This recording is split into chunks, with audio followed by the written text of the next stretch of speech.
welcome back to David's Boardroom. Hope you have been keeping well and your birds have been breeding and doing good for you. Well, what I'm going to do for you is give you a wee rundown of what's been happening in David's Birdroom during the month of June. This is June 21. So I hope you all enjoy what's coming up, and please stay on to the end. I have a nice little surprise to show you from a pair of the canaries, and I may need your input as to what might be happening. So stay tuned and see what you think. So what I'm going to do for you in this episode is actually let you see what's been happening in David's Birdroom June 21. When I left off in May, things were going reasonably well with the canaries. I think at that point, May, I had 30 young birds out on the perch, and I was in my mid-season break, and the birds were getting a wee break, and they were getting back doing at it again. So, those birds, the young birds, the 30 young birds, done well, they were out, got weaned, everything was going good. But like in bird keeping, things don't always go good. Because at the beginning of June, during the middle of it, those 30 young birds are now down to 15. For whatever reason, I lost 15 of my young reds. And they nearly died overnight. One day, jumping back and forth on the perch, healthy, doing really good. Come in the next day, sitting humped up, gone in evening time. I was left not knowing what was happening, couldn't figure it out. I hadn't been giving my birds any medications as such. I tried to keep them as natural as possible without the medications. My birds get all fresh vegetables, clean egg foods, and all the best clean stuff as I what you can. But sometimes the medicines need to be used. Now, a good friend of mine now, and with you all out there, it's a very small bird keeping world. There's one good friend got on board, and he sent me a little product to give to my birds. Now this has stabilised all, and as since I haven't lost anything. So I give a small dose of this to my birds, and things have been going reasonably well. It was a sulphur-based drug for birds that were going light. I give that for 5 days, and hopefully I've got things back on par. So we'll see how things go. So, what else has been happening other than loss of 15 young birds in June in David's Birdroom? Well, when there's downs, there's always highs, so there's a few highs. Currently now, I'm back up to 30 young birds, 30 plus young birds. I think I've got 35 thereabouts young, and out and about here at the minute. I'll take you over here, show you some of the young birds that are the first batch that are in the big aviary. So behind me here, a few of the first round young birds. They're in the big aviary and starting to colour up well. They're getting colour fed in their egg food, not in the water. I find the water very messy. Messes the cages, messes the birds. It gets into the system okay. But I give it to them in the egg food, still gets into the system, be regular and even, and will go well. So these young birds stabilised and doing well. Do you remember back to when I candled 3 eggs of cage number 5 and took them up, showed the eggs on the leg, 3 full eggs? Well, those 3 full eggs had hatched and were reared. Now, Two of those young ones fell victim to me losing birds during that time. The bird behind me is one that's left and doing really well. So this is one of the young birds from the 3 eggs that I had candles from cage number 5. It's looking well and doing good. I believe it's a young cockbird, that's why I have in the cage on its own to let him molt out and see how it goes. I'm happy with that wee boy. So during June, and the breeding season was no different from May. There was highs, there was lows, there was blank eggs, there was full eggs, there was deadened shells, there was birds riz off the eggs, there was birds fed young ones, they would feed anything and done really, really well. So a whole mixed batch, and it's just, you just don't know what they expect. You put all into your birds, you give them everything you want, they can get fresh seed, clean water, look after the best. And then they just turn around and go, I couldn't be bothered breeding, and you can't make them. But there is always the ones that do really well. So now, we're right to the end of June, and during June, I still have a few more young ones that are weaned and do well. Now what I did do during June to the breeding, I give a more laid back approach, and I thought, sod it, let's just see what happens. So what did I do? I never as much as lifted an egg, and I kept very little records of what had laid, but I had a good idea. So canaries went down to their second round, laid an egg. I never lifted eggs, I let them sit and I let the birds feed. And sometimes I find that approach works a lot better because the birds are more, you're more settled, the birds are more settled, and they're more content. They don't get disturbed as much. And what it does too, it creates some nice surprises for you. Because if you're checking on a daily basis, you're looking at nest boxes, you're checking to see how they're doing. You see it as it goes along. But if you leave them alone, you find out that the mother's still in the nest, you leave her in the nest, you don't disturb her. A week can make a big difference to a few young birds in a nest. And it's nice sort of going up after a week and going, oh, love that, that's class. And that's just really good, that works well. So like there's 3 lovely chicks here.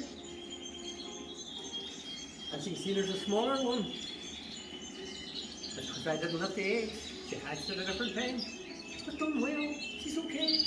I'm happy enough with that. And there are 2 more lovely chicks in here. Now I would have, at the beginning of the season, those would have been out and weaned. They're still with the parents there like a minute and I'm going, they're doing well, leave them alone. And it's good, they're happy.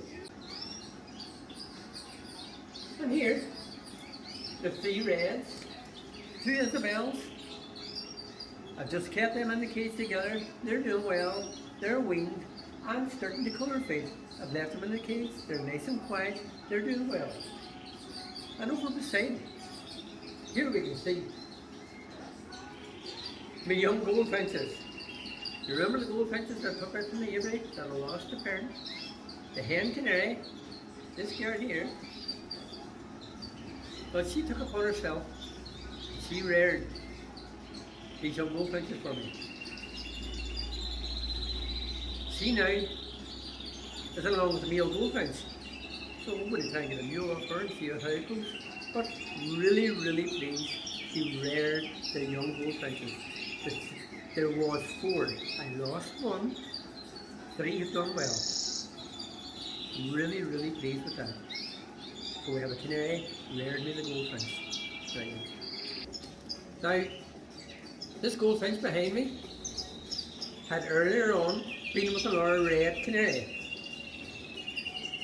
She currently has 3 chicks in the nest and doing well. I'll show you them now. Right, I'll just pop up this nest and let you see. So here we have, oh, look at that. Can we see them? 3 young, let's see, 3 young goldfinch mules. Doing well. They're up a red hen, an intensive red hen. So I'm hoping to get nice, intensive feathered mules from this pair. So it should be small and good colour. That's what I'm looking for in the shoe bags. We'll see how they get on. So things are doing reasonably well, and hopefully end up with around 30 young reds. But can't really complain. Now what I wanted to show you, now this has been interesting, with my experimental pair. If you remember what I've been trying to do, my experimental pair as I call them. I have been trying to produce an Isabel Cobalt. I have an intensive red black cockbird that's carrying Isabel and carrying Cobalt, and I've him paired with an Isabel hen that is carrying Cobalt. Now this pairing can give me a multiple range of colour birds, and something that I wasn't really expecting. I'll take you over here now and let you see what's in the nest. I currently have 4 young ones of them. 4 in the nest, 3 in one nest, and 1 fostered to another pair. Interesting. Come over and I'll show you. Right, this is the pair I'm talking about. The red black cockbird with the red Isabel hen. I'm going to go up here now, bring down this nest of chicks from the Cobalt experimental pair. 1 second.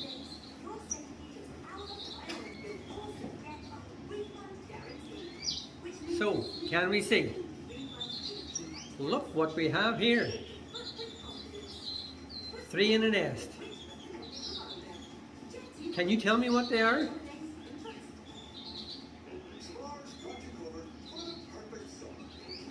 Right, my thoughts. The bird at the front, red black cobalt. Yeah. This boy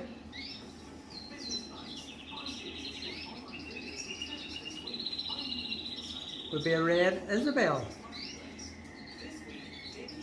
The boy at the back, this boy, meow. What have we here? Red agate, I suppose. But the markings look fairly wide and straight. So we have red agate, red Isabel, and a red black cobalt. So 3 in the nest of my experimental pairs. What's your thoughts? What do you think?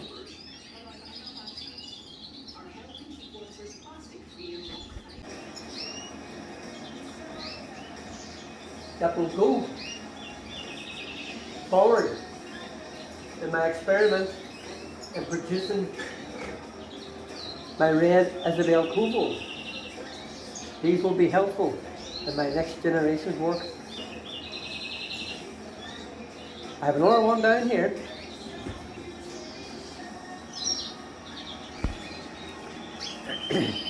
Now, the 4th young bird, which has been fostered below this pair. That was a small one. Remember I said I never lifted any eggs? Well, as a result, you do get a very small one.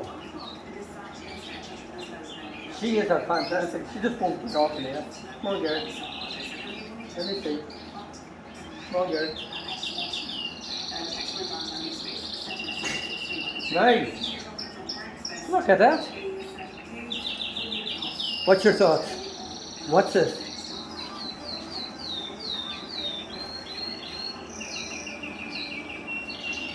Cobalt? It's brown. The markings on it are fine looking. Is it my Isabel Cobalt? Or could it be a red brown cobalt?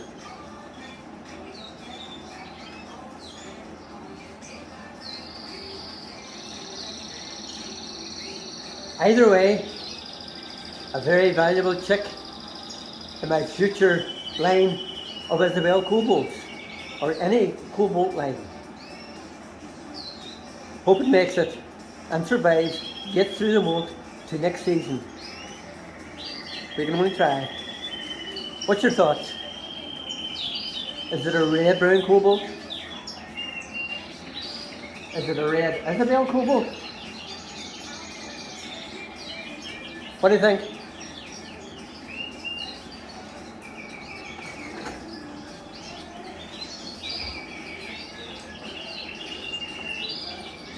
Let Mum get back into it again. Give me a wee shit and tell me what you think. Interesting program.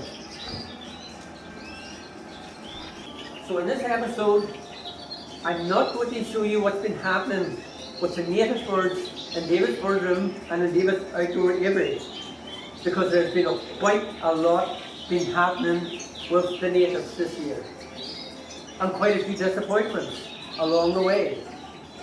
But I'm going to keep that for another episode, so hope you all tune in for that. And now, I hope you have all enjoyed seeing what's been happening inside Davidsbirdroom June 21. Glad to see you all. Hope you all have a good breeding season, and hopefully catch up with a lot of you during show season this incoming year. Take care everyone. Cheerio. Goodbye.